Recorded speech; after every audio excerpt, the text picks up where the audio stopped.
Nous allons passer au second acte. Donc là, je vous ai parlé de la stratégie du PS. Second acte.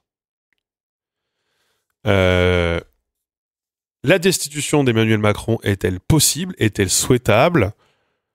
Et la France insoumise, qui a du coup une toute autre stratégie, a-t-elle vraiment raison d'y croire en se disant, nous on censure a priori, aucune concession pour les macronistes, on n'obtiendra rien du tout d'eux, donc arrêtons de perdre du temps, ça fait juste perdre vraiment espoir à tout le monde, ça embête tout le monde, plus vite on arrivera à faire comprendre à Emmanuel Macron que le pays est totalement bloqué, plus vite on arrivera à faire comprendre à tout le monde, et ils nourrissent la rhétorique que le message est en train de prendre, notamment auprès d'une partie des LR, notamment auprès du président de l'Association des maires de France, là, Lisnard, je crois que c'est, que c'est la seule possibilité, que c'est la seule clé de la sortie de crise, c'est la destitution ou la démission d'Emmanuel Macron. L'un dans l'autre, Emmanuel Macron doit partir avant 2027. Et de ce que j'ai lu, Mélenchon a l'air d'être assez convaincu que, quoi qu'il arrive, c'est de toute façon ce qui va se passer d'une manière ou d'une autre. Emmanuel Macron va être obligé de partir. Alors ça, bien sûr, c'est une rhétorique qui a quand même été l'un des points de rupture dans le NFP, puisque, bon, vous savez, chacun dénonce toujours ce que l'autre a comme prise d'initiative en disant c'est la fin du NFP. Vous savez, si Faure part tout seul discuter avec machin, vous avez Mélenchon qui vous dit c'est la fin du NFP. Il se trouve aussi que quand Coquerel est monté à la tribune pour demander la décision d'Emmanuel Macron et dire sous-entendre que de toute façon ils allaient partir là-dessus et qu'ils n'allaient pas en démordre, le PS ils sont pas du tout suivis et ils disent bon ça c'est pas le NFP. Donc on se retrouve dans une situation où et vous allez tout de suite comprendre pourquoi la France insoumise se retrouve à défendre ça envers et contre tous. Ce qu'en dit Raphaël Glucksmann, évidemment, la contre-rhétorique et la rétro... Alors, pardon, juste, je fais une parenthèse pour te répondre, le sculpteur. Tous les matins, on y a le droit, là, c'est la fin du NFP, quand vous lisez n'importe quel journal, un peu de centre-gauche, que vous écoutez, que vous regardez BFM, ou que juste vous lisez Twitter, ou alors, encore pire, vous êtes dans une boucle militante LFI. Alors là, c'est tous les matins. J'ai envie de vous dire, c'est exactement ce qui se passait avec la NUPES. C'est-à-dire que tous les matins, vous aviez des gens qui vous disaient le NFP est mort, la NUPES est morte, alors que localement ou même en termes d'activité parlementaire, rien ne témoignait de cela. Mais au niveau des états-majors, au niveau des différentes directions, des différentes composantes du NFP, c'est à peu près le message que ça essaie de faire passer, c'est nous, on a tous envie de partir, mais le premier qui part, on le fusille. C'est un peu l'idée. Voilà. En tout cas, Raphaël Glucksmann, qui lui est dans les starting blocks, vous le savez aussi, même si là, il a perdu un peu de sa superbe, il commence même à ne plus être sondé dans les sondages pour les présidentielles, donc je pense que voilà, il essaie de maintenir la tête hors de l'eau pour nous rappeler régulièrement qu'il existe encore et qu'il ne faut pas l'oublier. A lancé ce narratif qui, est pour moi, a toutes les chances de prendre, puisque c'est basé sur la vérité. La seule obsession de la France insoumise, c'est que Jean-Luc Mélenchon soit candidat, puis soit élu président de la République en 2027. Tout le reste n'a aucune importance, tout est orienté vers ça, c'est fatigant, ça nous fait perdre du temps à tous. Alors là, je vous rajoute les phrases de ce que peuvent en dire d'autres, c'est fatigant. Jean-Luc Mélenchon, lui, a répondu à Redon que lui n'avait aucune intention obsessionnelle d'aller se casser la tête à faire ce boulot. Donc ça, c'était lundi. Moi, je n'en crois absolument pas un mot, puisque ce discours-là, moi, vous savez, je l'entends depuis 2012, donc je sais bien qu'il a envie d'y aller. Et d'ailleurs, vous le saurez, donc là, c'est dans 20 minutes, on nous dit d'ailleurs que le meeting a des allures de campagne, a des allures de lancement de campagne. C'est vrai. Merci de travailler du stream pour le Prime.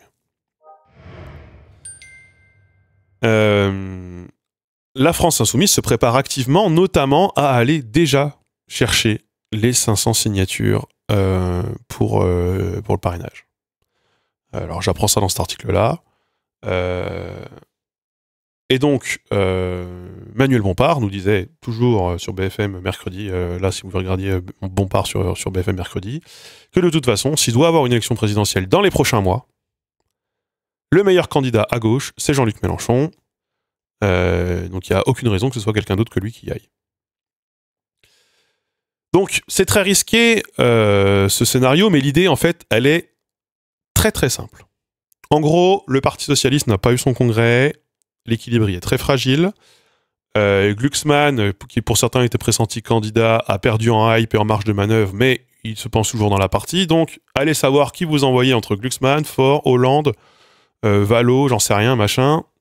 C'est compliqué. Donc, en gros, le PS, il est déjà hors jeu si on part maintenant. Europe Écologie Les Verts, ils sont pas très en forme, mais en principe, il doit y avoir des primaires, blablabla, les consultations, les machins. Allez hop, ça dégage, c'est hors jeu. Au PCF, idem, hein, normalement consultation. En plus, certains commencent à remettre quand même sérieusement Fabien Roussel en question. On a quelques autres profils qui montent. J'ai vu des tweets, par exemple, qui se demandent pourquoi ce serait pas Yann Brossat le prochain secrétaire national. Donc, allez hop, probablement que cela, c'est pas vraiment un problème. Donc, comme la France Insoumise est déjà prête, aura peut-être déjà ses signatures, qu'ils ont déjà tout prévu et qui sont dans les starting blocks, que Jean-Luc Mélenchon, il a déjà le programme, qu'il est en forme, qu'il a commencé les meetings, c'est le seul, voilà, à prendre le lead de la gauche, c'est le seul qui peut. Donc tout le monde se ralliera à lui. Oui, ou Sansu que moi j'avais vu sur le stand de la GES à la fête de l'UMA. Bon, ça, moi déjà, on ne sait pas, on n'est pas à l'abri d'une surprise, parce que miser sur la désunion de la gauche, même quand on est de gauche, en se disant que ça nous fera une épine de moins dans le pied, c'est quand même ce que se disait Macron pour les législatives. Vous faites comment s'il y a une candidature unique de la gauche, du NFP hors LFI face à LFI? Comment vous faites si vous avez une candidature unique ELV, PCF, PCF? Vous faites comment? Ça complique les choses quand même. C'est pas impossible. Et ça complique quand même sérieusement les choses. Bon, bref. Bon, ça, c'est pas du tout une hypothèse qui est envisagée. Donc, admettons, LFI prend le lead de la gauche, d'accord.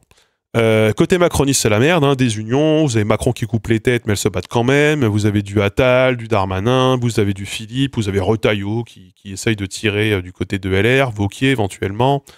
Bon, la droite à peu près hors jeu, ou en miettes, dans aucun monde ils se font élire, peut-être même Bayrou maintenant, voilà. Donc, l'idée, elle est très simple, c'est que, tel que c'est théorisé par l'équipe de campagne ou l'équipe de communication de la France Insoumise, on va dire l'équipe de stratégie de la France Insoumise, c'est que, quoi qu'il advienne, on finira par avoir un Mélenchon-Le Pen au second tour. Mélenchon le prédit depuis quasiment 10 ans maintenant, il le prédisait déjà chez Pujadas en 2012. Il le rappelait en début d'année dans un journal italien, dans la Repubblica. Bon, c'est sûr, c'est certain, c'est plié d'avance cette histoire, ce sera le second tour, ce sera ça. Et puis, avec cette idée de toute façon, nous, les sondages, on n'y croit pas, les pronostics, on les déjoue, quoi qu'il arrive, voilà, on a fait 22%, tout le monde disait qu'on en ferait moitié moins, c'est absolument faux, bien sûr, on a déjà parlé 15 fois, mais tout le monde finit par croire à cette prophétie autoréalisatrice, peu importe. Donc du coup, alors, pas bête, Le Figaro et Sud Radio ont commandé un sondage pour le lendemain de la motion de censure pour savoir s'il devait avoir une élection présidentielle ce week-end, dimanche, qui aurait le plus de chances de se qualifier au second tour. Et on va parler de ce sondage IFOP, parce qu'on parle souvent des sondages IFOP ici, donc ça permet d'avoir un suivi aussi, ça permet de voir une évolution, et on va voir s'il y a vraiment quoi que ce soit qui puisse se passer de ce côté-là. C'est où? C'est là.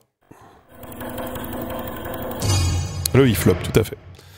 Alors, ouais, c'est bon, c'est pas coupé, etc. Donc, si dimanche prochain se déroulait le premier tour d'élection présidentielle, pour lequel les candidats suivants y aurait-il le plus de chances que vous votiez? Alors, il y a 4 hypothèses majoritaires qui sont étudiées. Philippe Attal pour l'extrême de Bardella et François Hollande. Et ce qu'on peut noter, et moi ça m'a vraiment surpris, c'est que François Hollande est a priori là principale menace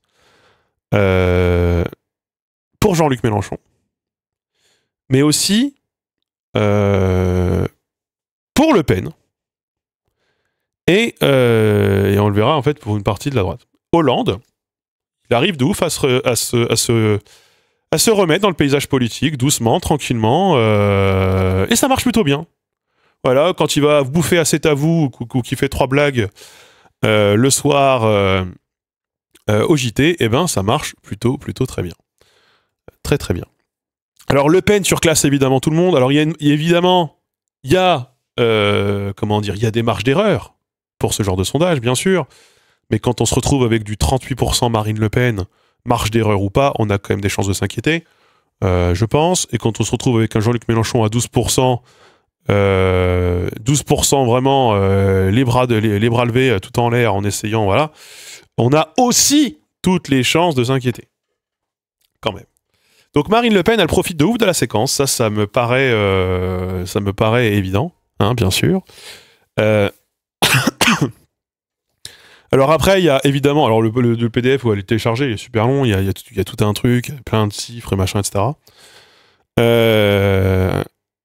Il faut savoir que du coup, voilà, il y a quand même un suivi de qui était fondé à combien, pour quelle élection. Et donc on se retrouve avec un Jean-Luc Mélenchon qui effectivement était plutôt en descente, puis il est remonté grâce à Barnier, quand même, voilà, notons-le. Mais après, en fait, Jean-Luc Mélenchon, vous constaterez qu'en fait, les seuls points qu'il récupère, c'est sur la gauche, en fait. Jean-Luc Mélenchon n'a grandi à aucun moment son socle, c'est un vase communicant qui est avec le reste de la gauche. Et le reste de la gauche, c'est le Parti communiste et le NPA, éventuellement. Le PS, c'est en fait assez peu impacté. Marine Tondelier, encore pareil, Marine Tondelier, elle reste de manière stable. Par contre, Marine Le Pen, elle est sur une pente plutôt ascendante.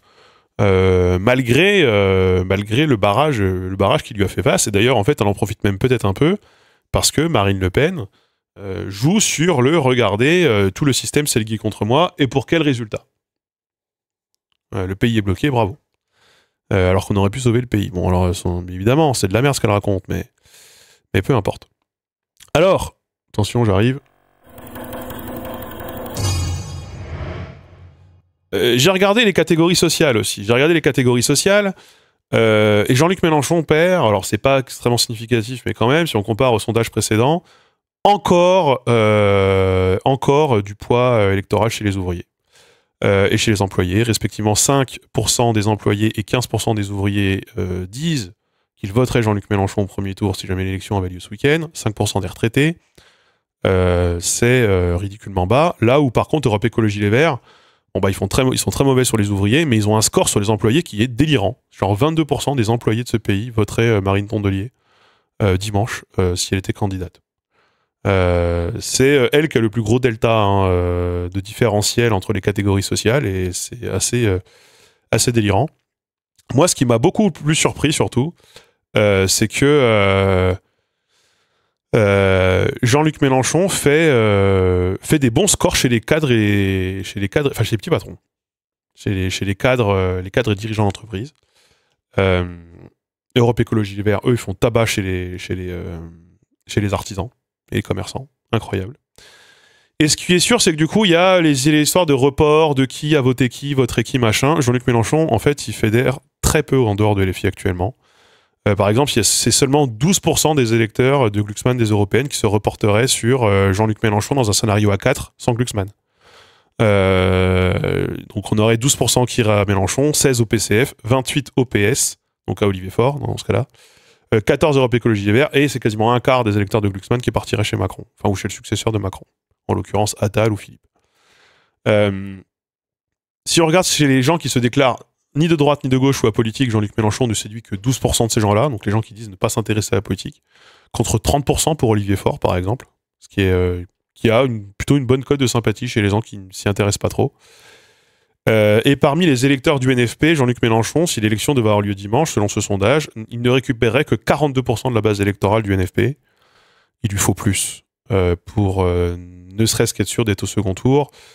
Quand on regarde la remobilisation des électeurs du centre droit, enfin des macronistes en gros, par un successeur du macronisme, c'est beaucoup, beaucoup, beaucoup plus haut, même s'il y a des non-concurrents. Donc ça, c'est clairement, ça joue contre lui. Voilà. Donc si on regarde dans le détail aussi du côté de Marine Le Pen, elle gagne du terrain chez les ouvriers. Encore. Bon, c'est pas très significatif, mais elle est quand même à 56% des ouvriers de ce pays et 49% des employés de ce pays qui disent que si l'élection avait lieu dimanche, ils voteraient Marine Le Pen. Bon, elle sous-performe chez les cadres et dirigeants d'entreprise, ça m'a surpris, puisque Bardella, par exemple, est tenant d'une ligne très libérale, très défense des petits patrons, un peu bougédiste, etc. Et pourtant, elle sous-performe de très très loin sur cette catégorie. Voilà. Par contre, elle surperforme sur les salariés, surtout sur les chômeurs. Un chômeur sur deux, 50% des chômeurs voteraient Marine Le Pen. Voilà. Et surtout, Marine Le Pen, elle peut capitaliser sur un truc, elle peut capitaliser sur l'effondrement des LR. Elle récupérait 12% du vote des LR des législatives, aucun du NFP a priori. Mais par contre, elle grignoterait des gens qui ont voté respectivement Aubry, Glucksmann et Toussaint. Jusqu'à 7% des gens qui ont voté Toussaint voteraient Marine Le Pen la dimanche, il fallait. C'est le plus gros taux de transfert d'un parti vers un autre. C'est Europe Écologie Les Verts vers le RN, ça peut surprendre, mais bon. Et surtout, Marine Le Pen, c'est surtout le chiffre le plus important, Marine Le Pen prendrait 44% du vote des gens se déclarant apolitiques ou ni de gauche ni de droite. Ça, c'est quasiment, on n'est pas loin de quasiment une personne sur deux dans cette catégorie. Donc, ensuite, voilà, donc dans ces différentes hypothèses, bon, je vais pas non plus tout poncer en détail. Ce que par contre on peut noter, c'est que si demain c'est François Hollande qui est candidat du Parti Socialiste, c'est pour Jean-Luc Mélenchon une mauvaise nouvelle. Il perd encore plus de retraités et d'ouvriers qui se reporteraient sur François Hollande. Rien de très significatif, mais quand même. Mais c'est aussi une mauvaise nouvelle pour Marine Le Pen, puisqu'une partie des gens, des ouvriers qui votent Marine Le Pen, voteraient François Hollande si c'était François Hollande, candidat du PS à la place d'Olivier Faure. Et Hollande est un bon court-circuit à Édouard Philippe. Alors, François Hollande, je vais vous dire ce truc qui m'a l'air délirant, mais aujourd'hui, alors évidemment, le paysage politique va rapidement changer, et une campagne peut tout changer, mais aujourd'hui, François Hollande est en bonne place pour mener le PS. Il bénéficie d'un effet sympathie et nostalgie, et en plus expérience de l'État qui le met en bonne position. Voilà. Ce serait pas pour une politique de gauche, hein, non, c'est sûr. Mais je le comprends en cela que, vous savez, mon père qui s'est battu pendant 5 ans contre François Hollande regrette aujourd'hui François Hollande et m'a dit, pas plus tard qu'il y a quelques mois, n'empêche, François Hollande, c'était pas si pire. Et je lui disais, mais attends, souviens-toi de la réforme des retraites, la loi du travail. Il m'a dit, oui, enfin bon, ça va, c'était pas non plus bon. J'étais en mode, d'accord, bon, bah François Hollande lui a fait 3 sourires, on est 5 ans plus tard, il a tout oublié, maintenant il est bien François Hollande. J'ai envie de me jeter sous le bus quand j'entends ça. Mon père était encore actif à cette époque-là, mon père faisait encore les grèves et encore les manifestations. Ça, il a tout oublié, c'est parti dans le trou de la mémoire collective. Bon, est-ce qu'on a vraiment des chances de penser que François Hollande a des chances ? Est-ce qu'on doit vraiment avoir espoir là-dedans ? J'en suis pas tout à fait convaincu. Juppé, quand il est revenu, ou Sarkozy quand il est revenu, tout le monde pensait que c'est eux qui allaient plier le game. Ils avaient une bonne cote de popularité, mais ça n'a jamais suffi à ce qu'ils puissent passer comment dire, à se remettre dans la course. Donc il y a quand même peu de chance. Mais comme tu le dis, Nébule, ouais, je suis d'accord avec toi. S'il ne gagne pas, il peut plomber les autres. Et ça, c'est bon. Donc j'ai été revoir quand même au global ce qu'on peut en retenir. Bon, la seule dynamique mesurée et confirmée aux législatives, puis ensuite, merci Blaka, c'est le RN. Là, en cas de destitution, en cas d'élection, le seul parti qui est encore en dynamique aujourd'hui dans ce pays, c'est le Rassemblement National. On peut trouver ça dégueulasse, on peut trouver ça délirant, on peut trouver ça injuste, on peut trouver que ce sont des fraudes, que c'est tout ce que vous voulez, mais le fait est que le Rassemblement National, dans l'opinion publique, dans les sondages qui se basent sur des échantillons qui sont les mêmes, avec la même méthodologie et qui sont répétés, qui sont suivis, le Rassemblement national est donné en dynamique. Voilà. LFI, non. LFI, pas du tout. Plutôt mauvais score aux européennes, en très grande stagnation, actuellement, avec un peu du vase communicant, ci et là, notamment avec le Parti communiste. Ils ne prennent rien au PS. Ça, ils ne prennent rien au PS, c'est terrible. Le PS lui-même, par contre, ne prend rien à LFI. Donc il y a vraiment, je pense, un schisme. Chacun a recentré sa base, l'a consolidée, et n'émiette plus la base du voisin. Et donc là-dessus, l'idée que Jean-Luc Mélenchon pourrait prendre le lead, s'imposer naturellement comme le candidat de la gauche unique et ramener toutes les voix du PS, par exemple, me paraît profondément illusoire. Merci Girafon Magique pour le sub. Non, merci Feknia pour le subgift, pardon. Merci à toi. Je trouve ça parfaitement illusoire, mais bon, on verra. Le seul truc qu'on peut retenir, et moi je pensais que ce serait le contraire, mais Le Pen s'en sortirait mieux que Bardella. Donc Bardella est plus un problème pour le RN que ne le serait une candidature Le Pen. Par contre, j'ai regardé tous les sondages qui ont été réalisés en cas d'hypothèse second tour de toute l'année 2024. Et je vous le dis, dans tous les cas, dans tous les sondages qui ont été faits, que ce soit avec Le Pen ou Bardella, le RN l'emporte au second tour, sauf si c'est Édouard Philippe face à Jordan Bardella. Mais c'est juste. Donc probablement que le RN pourrait perdre quand même face à un sursaut. Par contre, ce qui est certain, c'est que Jean-Luc Mélenchon, de tous les candidats qui puissent être face au RN, est celui qui fait le moins bon score, mais de très loin. Il ferait grand maximum 36% au second tour face à Marine Le Pen. Sur le dernier sondage qui a été réalisé, je crois, en avril. Bon, c'est vrai que c'est en avril, mais bon. Pas beaucoup de chances que c'est bougé. Donc, si jamais il devait avoir une élection là, dans 2 mois, avec un duel Mélenchon-Le Pen, et c'est extrêmement hypothétique, puisque en réalité, vous l'avez compris, Mélenchon aurait de très bonnes chances de ne pas être au second tour. Mais s'il y arrivait par le plus grand des miracles, il aurait toutes les chances de perdre. Donc, est-ce que cette stratégie de la destitution est la bonne ? Moi, aujourd'hui, j'y crois pas. Aujourd'hui, je ne pense pas que ce soit la bonne stratégie. Je pense que... peut-être que je suis devenu un SOSDEM dans l'âme, mais je pense que on est bloqué jusqu'en 2027. Ça sert à rien de forcer dans cette direction-là. Et qu'il faut peut-être tenter une démarche d'apaisement, j'en sais rien, de réhabilitation, j'en sais rien. Je ne sais pas. Mais là, actuellement, on patauge. Actuellement, on bouge plus, là, c'est du surplace. On est bloqué. Si le pays est bloqué, LFI est bloqué aussi, actuellement. Donc bon. Qu'est-ce qu'on pourrait faire ? Je ne sais pas. Il faut gagner du temps et travailler les zones rurales sur le long terme. Bah moi, je vais parler pour ma circo. Parce que du coup, j'ai demandé à mon co-anime ce qu'il était devenu. Maintenant, il bosse pour... il est devenu collab d'une députée. Moi, je ne sais même pas s'il y a encore une section LFI ici. Hein. Je me demande si elle a pas... Tout a été mis sur la campagne, mais je ne sais même pas si la section existe encore. J'ai pas assisté à une réunion LFI ici, je pense, depuis 1 an. Je sais même pas s'il y en a. Peut-être qu'il y en a. S'il y en a plus, j'en ai aucune idée. Dans cette circo-là. Monte la tienne, bah, j'ai que ça à foutre, ouais, j'ai le temps. Mais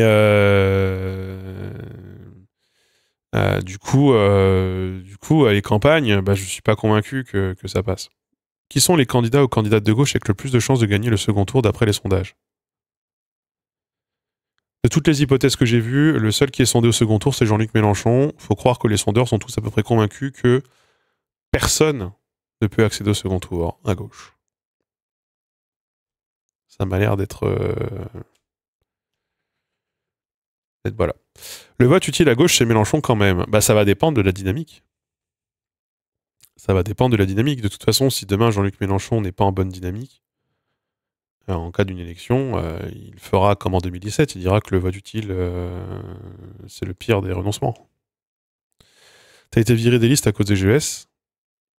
Non, parce que moi, on traitait pas par liste. Et puis ici, la section ici, elle est plutôt très critique sur le fonctionnement interne de LFI. La section, enfin celle qui était la section de Fougères. Mais il se trouve qu'effectivement, l'un des co-animes, il a dû choisir entre la purge ou devenir plus roi que le roi, donc il a choisi, parce qu'il avait quand même envie d'avoir une carrière politique. Et par contre, la seconde, elle s'est fait la seconde qui était ancienne candidate ici, s'est faite pas placarder, mais on a donné sa circo au PCF pour qu'elle arrête de faire chier. Voilà, pour pas qu'elle peut-être pour qu'elle perde un peu de poids politique, sachant qu'ici, de toute façon, il n'y a aucune chance que cette circonscription puisse un jour être gagnée par la gauche avant, peut-être au moins avant 20 ans. Je pense. Je pense que Tondelier peut avoir le vent en poupe comme unificatrice de la gauche vu ses qualités de débat. Je pense qu'il est clair que dans tous les cas, la gauche ne sera pas au pouvoir avant longtemps.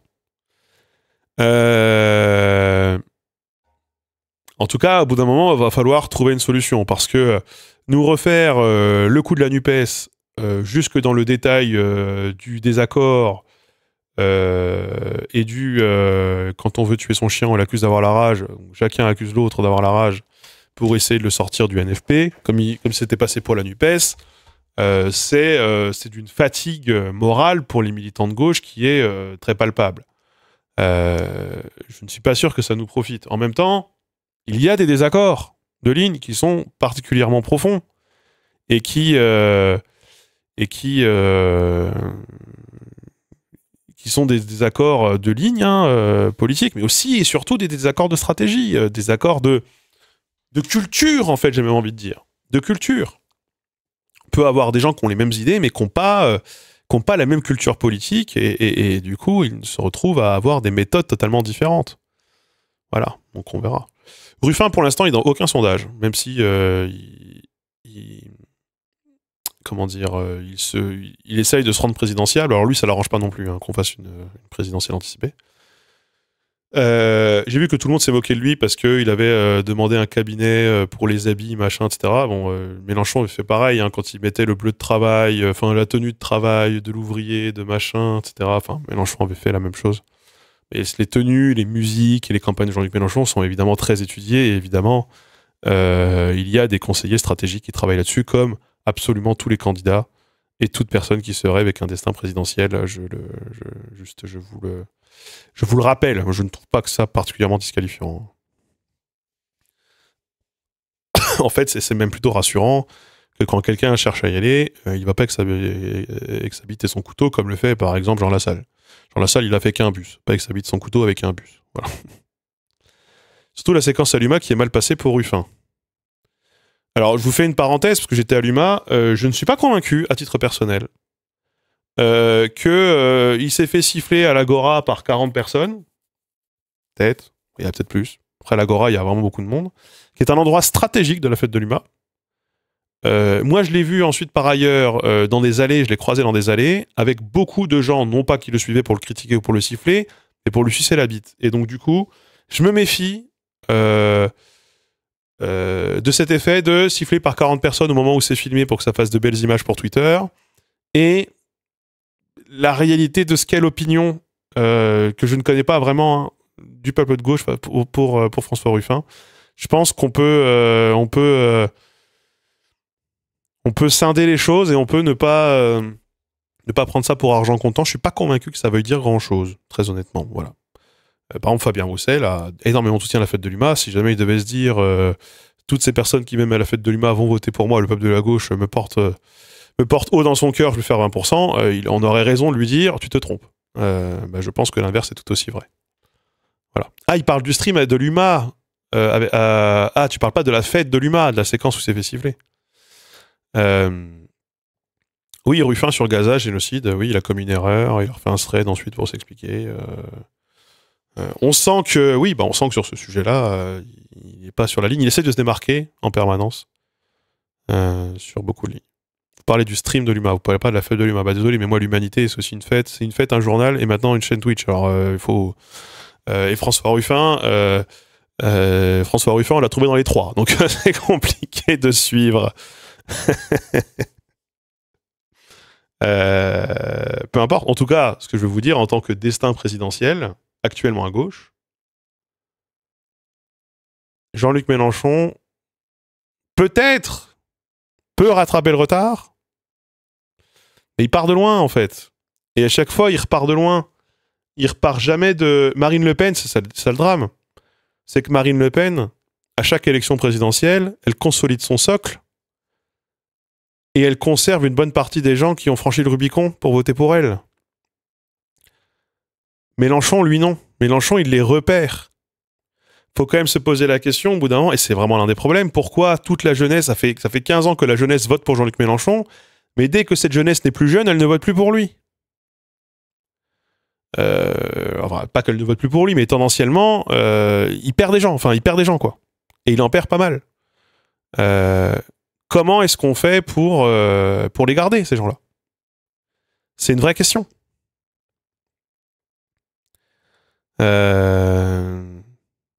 Donc bon. On va... moi, c'est juste pour vous dire que Macron-destitution comme principal axe de communication aujourd'hui et d'horizon politique, avec cette idée de, comme on a raison de vouloir la destitution d'Emmanuel Macron, les électeurs nous le reconnaîtront et nous feront grâce et ils sauront reconnaître qui vraiment les sort de ça. Moi, je ne pense pas que ce soit aussi simple du tout. Pas aussi mécanique. Voilà.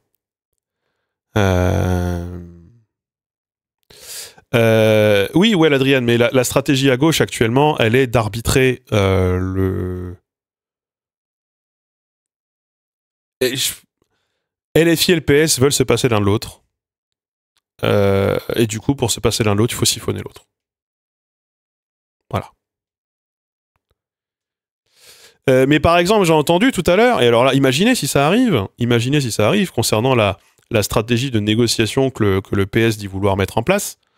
J'ai entendu tout à l'heure que d'un proche de François Bayrou, alors je sais plus comment il s'appelle, c'est un chauve là, que François Bayrou était prêt à discuter d'une taxe sur les super profits. Bon, bah demain on est la gauche à l'Assemblée, on fait une taxe sur les super profits. Si Bayrou il nous tend la main, mais moi je lui attrape le bras et je lui fais signer la taxe sur les super profits. Et je joue pas la politique de la chaise vide, hein, je le fais signer. C'est toujours ça de prix. C'est vrai que un chauve, c'est pas très... Milienne, ah, peut-être bien. Un chauve un peu comme ça, là. Un peu fatigué. Donc, si demain, c'est le PS qui arrive sur la table et qui dit... qui arrive dans les médias et qui dit « C'est nous qui avons fait signer la taxe sur les super profits », bah ça la fout mal. Ça la fout mal de ouf. Jean-Paul Mattei, non. Peut-être bien Milienne.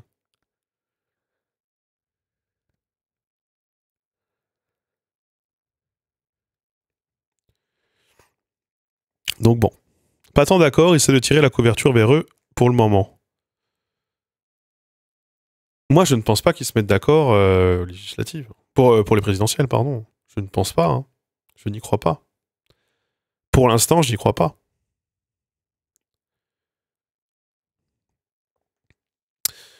Moi, je voudrais toujours à LFI de ne pas avoir plus investi le NPA juste pour leur image. Bah, chacun joue